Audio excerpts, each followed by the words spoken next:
Hey guys, today we have a real treat because my friend Lulu Cheng Meservey is here to talk to us about how do we actually create a reality distortion field. And she's probably the best person I know who's able to help people tell their story, to advocate for themselves and for their startups. So Lulu, thanks for joining. Thanks for having me. Where should we start?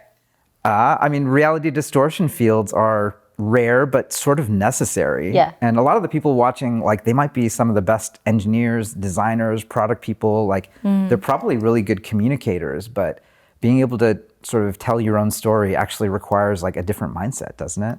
It does. Okay, well, I would say two things. One is sometimes the better of an engineer or product person or a founder you are, sometimes the success can actually mask the counterfactual of how much better things could be even beyond that if you were effectively able to rally a movement behind what you're doing. So number one is just it's worth doing, even if things are going really well. They could always be going better. Number two is it's possible. So number one, it's worth doing. Number two, it's possible to do. And I don't mean reality distortion as a nefarious thing where you're trying to fool people, but everybody's walking around with their interpretation of the world refracted through the prism of their beliefs. And you have a chance to actually have agency over that on a big scale. I've been thinking about this as a group of people is like a complex adaptive system. And if you, as a founder or anybody who's trying to influence a group of people, can identify what you're trying to achieve, then you can extract from that who are the people that you need to reach and what do they need to do, and then what do they need to believe in order to do that. Now you have a set of goals. When you look at that set of goals, take a look at that audience. You can map out who are the agents in the nodes, who are the real influencers in that audience. You can map out their decision-making heuristics, which is their motivations, their hopes, their fears. What do they care about? What do they believe? And then you can map out the influence of where are they getting their information and who are they listening to. And once you have a view of that system and you have a view of the state that you want to impose on that system, you can actually really hyper-target the points where to inject your message so that it'll be well received. I have a concrete example of this. Yes. So there's a YC company called AutoGPT. I think the company is called actually Reworked, but I think they have some crazy tens of thousands of stars on GitHub. It's actually an open source project for an AutoGPT. So if you had you could tell an agent to do something and it'll figure out all the next steps to do, and then sort of try to do those things. There's sort of this new idea in how you might interact with an LLM, and they had this open source project. But how do you market something like that? They actually created a 30 to 60 second animated GIF of the demo of, you say this, and then look, it fans out and figures out how to do all these other things. And they figured out that on Twitter or X, there were dozens of sort of AI influencers who are sort of just desperate for content all the time. So they just used their, they didn't use their company account, they used their personal account. And they sort of even used a domainer technique, I feel like. They said almost that they were researchers or just working on a project. It wasn't a startup, it wasn't a company. They weren't trying to make money. They're not shilling. Yeah, exactly. They're just literally hey, we built this thing. Here's this 30-second GIF. They practically wrote the tweet customized for each AI influencer. And then it went super viral. They basically sent it to, I don't know, half a dozen different people. And then overnight, everyone in the community who cared about large language models were on the site using the open source, even using their hosted platform. I think one of the big insights there is how do you inject something into that system? I think the default is, hey, I've got this company, I'm trying to get it off the ground. Right. Would you mind retweeting or would you mind sharing? Yeah, that's a very low effort way to do it. It is. It's also a low output way to do it. I think easy to archive, easy to say oh, I got these 1,000 times. Yes. And also doing favors. Favors are not a renewable resource. You'll use that shit and then the shit will be gone. The renewable resource is you're interested in this and I'm interested in this. Why don't you give me some feedback on my project? Would love to get your thoughts. And then they take ownership of that and then they put it into the system through their influence networks in their own voice, advocating from it, from a place of sincerity as opposed to doing a favor for a friend. That's sort of the how. And then I think one of the things that's harder about it is what should you even say? Most people, I think, are trying to blend in. Yeah. And then the wild thing about this, to truly have a reality distortion field, you're actually trying to stand out. You are. So I think the right way to think about this is you have two sets of goals and they feel contradictory. One goal is you want to be on offense and you're proactive and you're interesting and you're edgy in a way that's not just like noise and pablum that's adding to the static around us. On the other hand, you're not trying to pick fights and get into culture wars and distract from the actual substance. And so how do you reconcile those two? I think a good way to think about it is take the set of things that you believe, like your deeply held beliefs, and then there's things that are relevant to the company, to the project. And then there's things that your target audience will support and like and agree with. There's going to be plenty of things that you might believe or the company might do that they don't necessarily support. But when you overlay all of those three, at the center of that Venn diagram is the place where you should just go hard. Like set guardrails so that you don't kind of spin around wasted motion and pick fights for no reason. But then within that overlap, just go hard, be spicy. And your guardrail will also be the fact that since you've identified what your target audience will support, anybody that you do piss off, and you'll piss people off along the way, but the people you do piss off are likely to be people you don't actually need or care about. And so it's almost like a very cheap, if not costless, way to be opinionated and to make an important point. I think that's probably physically in your body even like really hard to get over. Like, do you ever think about like in high school, like, you know, you're in front of everyone in your class and you sort of say the wrong thing, or, you know, you might get made fun of, or people might not like you because of the thing you said. I always get like put back into that moment. I have so much high school trauma. Yeah. Yes. Basically, embedded in that is that it might upset people, actually. It might offend them. I guess the most extreme version of this I saw at YC was Soylent, where I remember they came in, you know, it was basically Ensure for adults, like Ensure for tech bros, I guess. Yeah. I loved it, by the way. Yeah. But like they came in and said, look, we want to pivot the company to this. What do you think? And I was like, do not call it Soylent. But I was 110% wrong. Like basically, that was brilliant. They got hundreds of millions of dollars of free advertising by being openly sort of Soylent. Yeah. Soylent Green is People, Yeah. the Charlton Heston, movie. It's literally hundreds of millions of dollars of free marketing off of like a cannibalism joke. Did they never get sued by the movie people? I don't think so. I mean, it's just Great. a name. So, Yeah. And I guess the most visceral version of what you just said was, I remember like foodies and vegans and sort of anyone who was really into food, they heard about it and they were so offended, they told everyone in their lives about it. And they would sort of just go spread virally. But then 1 in 10 times, someone would be like, oh, that exists now? I'm going to buy it. Which, I mean, that's the craziest example of it I could think of. Super extra bonus points are if you can get the people who are mad at you to Streisand affect you, and then use them as a foil to go and gather a bunch of the people who would be supporting you. That is like the ultimate goal. But along the way, one thing that is a blocker for founders is this fear that people will get mad at them and that it'll be controversial. As long as it's the right people, great. What you don't want to do is make the wrong people mad and like actually alienate your real audience. So you and I have talked about the world is tribal and you have to pick a tribe.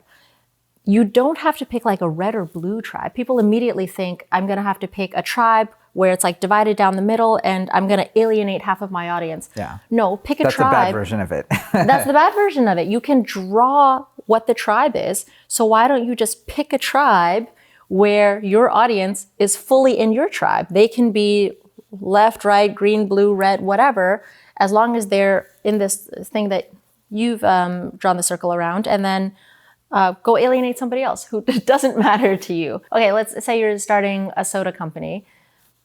Get your target soda drinkers behind you, and then you can alienate the not soda drinkers basically for free. Yeah. And the more you do that, counterintuitively, the more the soda drinkers will want to be part of your camp.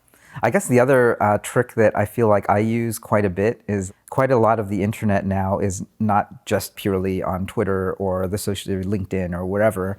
A lot of the real internet is now in group chats.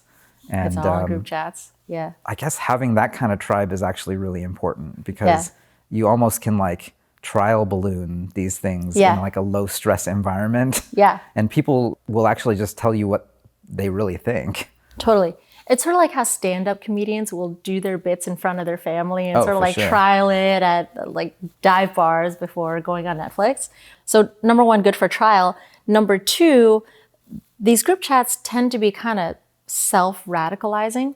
I don't say that in a bad way, but just people in there have something in common, and then they'll discuss the topics and feel stronger about the topics in the process of discussing them.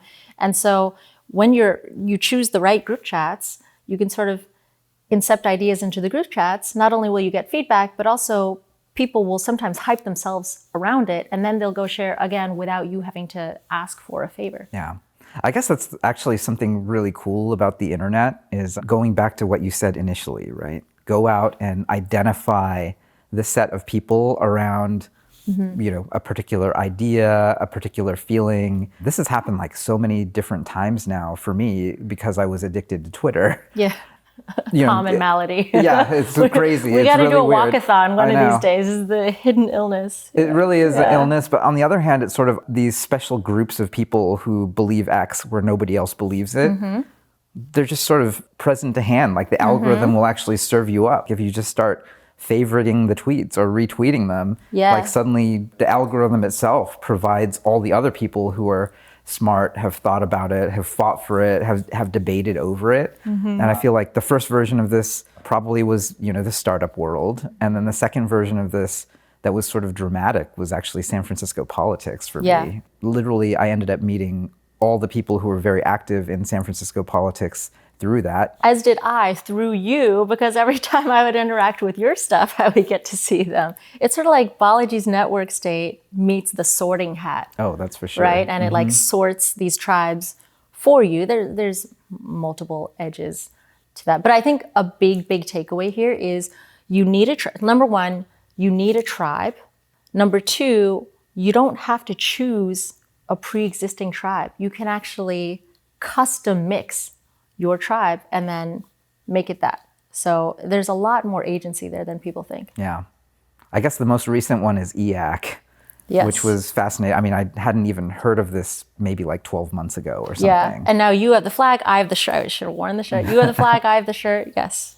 I guess where do you think it's gonna go? I mean, it's something that I think the world really needs. It was almost like, I really was attracted to it because it was the matched pair to effective altruism. And there was like a little bit of a perfect storm. I mean, when you have Sam Bankman-Fried, who is willing to do almost anything to get money to, it's sort of this basically ends justify the means. But the ends are basically like virtue signaling. I feel like EAC was just a bunch of builders being sort of sick of the institutional capture of that ideology, and that's sort of the ongoing war at some level. Yeah, I think the perfect storm is that, the backlash against EA, layered on top of the deep hunger for just unapologetically being pro-technology at a time when a lot of the country is just so knee-jerk anti-technology. Like, people hate tech people. When Silicon Valley Bank went down, in a lot of ways that was and could have been more of a human tragedy. It was a sad story. It was people who did their best. They made mistakes, but people across the country delighted in that. Yeah. Delighted. And the thought that maybe it would have waterfall cascade effects where it would like ruin other startups gave them even more glee. They were hoping for that. So that really was an awakening moment, at least that I observed, where it just showed how deep the hatred was for tech. And so I think the desire to just stand up for tech and be pro-tech, the desire for forward momentum and progress, and then the antagonism towards EA created a perfect storm. And I think EAC came in and filled that. Also, EAC was like highly mimetic, very unique and memorable, had the right amount of mystique. A lot of the press that it got was press articles explaining what EAC is. And so that all made it more mimetic. It fits into a Twitter handle. I think you still have it in yours. A lot of people taking it out of the handle. Yeah. I think I see that losing steam, which I'm not saying is a good thing. I like when there are movements supporting tech, but I just observing that it's losing steam.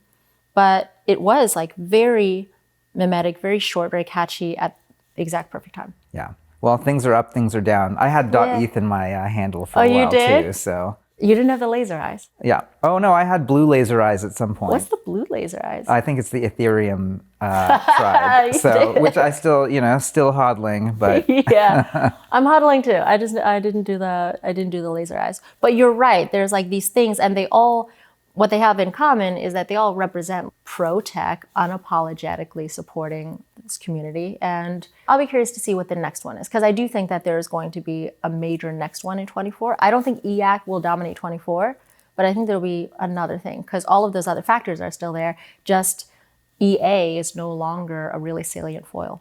yeah, well, I mean, I've met a lot of EA people, and they are incredibly well-meaning, though. Yeah, SBF is not. Not exactly that guy, representative. though. Yeah. But there are definitely other folks who PhD, very well-meaning, want to save the shrimp, and then the tricky thing for me is like, hey, could we just get some outcomes that actually help people? That would be great. That's all I care about. Totally, I assume good intent, and I've also met EA people who are like lovely people who want to help, and this is their way of trying to help. I think it got mixed in with other things that might not be so good, including the Sam Bankman-Fried stuff, but like the desire to want to make a difference and to be effective about it. Yeah. I guess what's funny about it is this is actually a good example of counter-positioning. Basically, it's always synthesis and counter-synthesis. Yeah. And as a startup founder, so much of it is actually being able to spot these waves and trends. And I mean, the amazing thing is it's just like offered up to you on a platter on the internet. It's like you don't have to be a part of some special club. It's like you got an internet connection, go surf the meme waves, man. Like, there's a lot of crazy stuff out there. Yeah, that's true. Protect yourself mentally. But yes, you can surf the meme waves. Also, another takeaway, like as we're talking, another big takeaway to put in bold is you do need a foil. You need an antagonist. That is what creates urgency and relevance. And if you're trying to create something new, like if you're a founder and you're trying to bring something new into the world and there's nothing wrong with the world, just go get a job. Like, why are you doing this thing? And if you don't have a powerful foil, then you don't have urgency for why somebody should go work for you instead of for Google. So the whole thing just doesn't work if you don't have the thing that you have to either overcome or defeat. Yeah. Do you spend much time thinking in this context about Joseph Campbell and, A Hero's Journey? Some. Yeah, my version of this is like an adaptation of A Hero's Journey. I think of it in a more simple way, which is, here's the ideal state of the world. But instead of that, the world is in this state. That delta, which includes a delta of understanding, so we're going to be misunderstood, get ready for that. But that delta is our opportunity for arbitrage. And so come join this company and join this movement, because we're the only people who can take it from here to there. And if you don't have that gap, again, if you don't have that foil, then why should anybody go and do this? So you need at least a compressed version of that, like the hero's journey for a cause or a mission or a company. I think the hardest thing wrapping your head around like trying to create a social movement, though, is that very first part where you're like, oh, I'm taking some risk here. Yeah. People are not going to like this. I might end my career. Like, that's the extreme version. That's the extreme version. But actually, what's weird is like the more I worry about like, oh, this might be the end of me. I think the strange thing is there's something broken about me where I'm like, oh, let me find out though. And sometimes it's like there's a victim or there's a problem or there's like a deep wound that needs to be mended. I will take that risk. This is the thing we were just talking about, like developing basically a whole body callus, where once you have that and it doesn't get to you anymore, that's incredibly powerful. There's so much more you can do and unlock. And the thing that hasn't made sense to me, well, we could probably make sense of it, is founders are so willing to take a risk with building something new, and they'll spend like years of their life, which is the most precious thing that you could put into something. Taking a risk on something new, like the early days of Coinbase, Brian laboring away on this thing when Bitcoin hadn't taken off in any way, like is insane to think about. Or Palmer Luckey once told me a story where I think I'm getting this right. When he was building the first Oculus in his trailer, he didn't have the sophisticated tools to measure this distance. And so he took a screw and screwed it until it touched his eye. Oh, wow. And then measured the screw. Yeah. I mean, founders do crazy, like near irrational things for the company. But what I'm getting to is they're often reluctant to take even a small risk for their reputation. It's like it's sort of like left brain, right brain, where it feels like intolerable that you would be humiliated and that you would be outcast. And a lot of us have been outcast before and have been unpopular in school. And like, we don't want that anymore. So I think if founders were just to have the same level of risk tolerance as they do for their company or product, for their reputation, and they're willing to put themselves out there and to propose this thing, and maybe it's embarrassing and nobody agrees, that would get a lot more done in terms of the second side of building a company, which is building the support and the movement that will enable the company to succeed.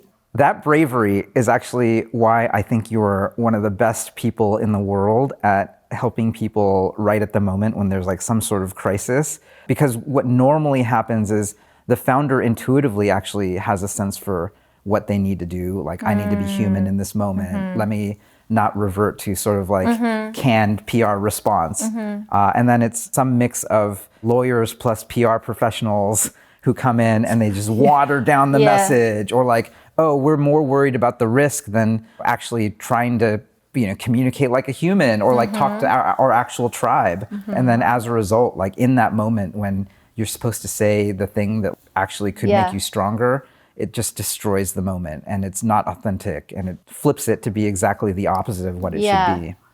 Okay, in Stephen King's Pet Sematary, there's this very haunting phrase that is, sometimes dead is better. Sometimes getting sued is better. Like, getting sued is not the worst thing that could happen to you. Sometimes legal risk is better. When you face a crisis, usually lawyers come in and they're doing their job. Like, you want lawyers to be doing this, which is telling you the legal risk. What ends up happening is that you, as a founder, are so outnumbered by that advice that you let that overcome all your other interests. It's like, think about the COVID response here. Now I'll get canceled after this, but the COVID response, the reason it was so controversial was all of society was optimizing for, at all costs, don't let people catch COVID. Even if that means not seeing grandpa before he passes away, even if that means not going to bury someone in your family, putting off the wedding, having kids fall behind in schools, having like trauma build up, all of that is worth it as long as we meet this one metric. If we were looking at it in a different way, which is holistically what is best for society, maybe it's better for society that X more people get COVID and that a generation of kids doesn't fall behind a year in school. Maybe that's what's better for society.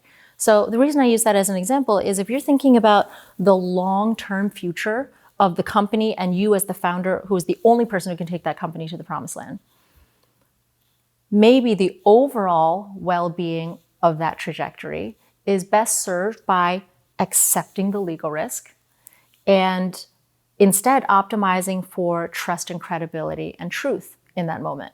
And I'm not saying it's 100% of the time, but it's more than 0% of the time. And I would say that most times crisis gets really, really bad is because they're optimizing for the wrong thing. And they slightly decrease the legal risk and completely lose all the trust. Lulu Cheng, Meservey, everyone. You can find her on... Here at your house. Yes.